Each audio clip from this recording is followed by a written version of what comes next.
নমস্কাৰ বন্ধুসকল, আপোনালোকে চাই আছে খেলপ্ৰেমী আছাম। এছিয়ান গেমছ 2023ত লাভলীনা বৰগোহাঁইৰ খেল চাবলৈ আপোনালোকে হয়তো অধীৰ আগ্ৰহেৰে অপেক্ষা কৰি আছে, কিন্তু আচৰিতভাৱে লাভলীনা বৰগোহাঁইৰ খেল এতিয়ালৈকে অনুষ্ঠিত হোৱা নাই, যিটোৱে নেকি আপোনালোকক শংকিত কৰি তুলিছে যে কেতিয়া আছে লাভলীনা বৰগোহাঁইৰ খেল কোনেও গম পোৱা নাই বৰ্তমান সময়লৈকে।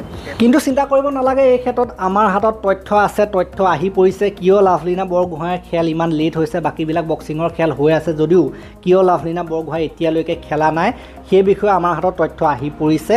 আমাৰ হাতত আহি পৰা তথ্য অনুসৰি লাভলীনা বৰগোহাঁই নিজৰ যিখন প্ৰথম খেল সেইখনত বাই পাইছিলে, অৰ্থাৎ প্ৰতিদ্বন্দ্বী নাছিলে, যাৰ বাবে তেখেতে নেক্সট ৰাউণ্ডলৈ চিধাকৈ কোৱালিফাই কৰিছে, যাৰ বাবে প্ৰথমখন খেল তেখেতে নেখেলাকৈ বাই পাই গৈছে, অৰ্থাৎ আগবাঢ়ি গৈছে।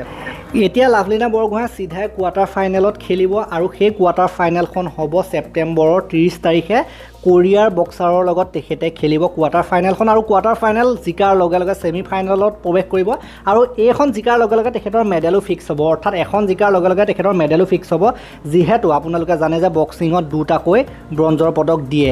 গতিকে 30 তাৰিখে হৈছে সেইটো তাৰিখ যিটো তাৰিখত লাভলীনাই বক্সিং ৰিঙত নামিব এছিয়ান গেমছত। আৰু এইটোৱে আছিলে খবৰটো। শ্বেয়াৰ কৰি দিব, যিসকলে বিচাৰি আছে এইটো কথা নাজানে তেওঁলোকলৈ শ্বেয়াৰ কৰি দিব, আৰু চেনেলটোলৈ নতুনকৈ আহিছে যদি ছাবস্ক্ৰাইব কৰি ঘণ্টাটো দবাই থৈ যাবলৈ নাপাহৰিব। তেতিয়ালৈকে ধন্যবাদ।